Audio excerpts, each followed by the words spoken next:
Welcome to Pindar Poetry. We hope you learned something new.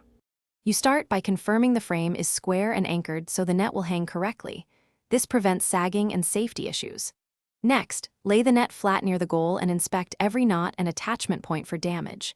Make sure you have the correct fasteners, clips, rope or zip ties, and a ladder if the crossbar is high. Once done, position a helper. One holds the net while you fasten the top, because working from the top down keeps tension even and saves time. You now fasten the top edge to the crossbar, starting at the center to center the net. This avoids lopsided tension.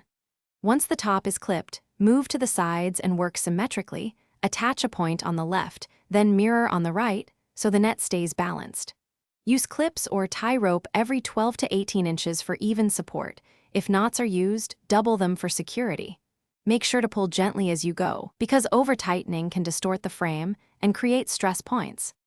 You finish by anchoring the net's bottom to the ground pegs or rear frame to prevent balls from passing underneath. This keeps play realistic and reduces wear. Work from the center to the corners, matching the top tension so the net forms a consistent pocket.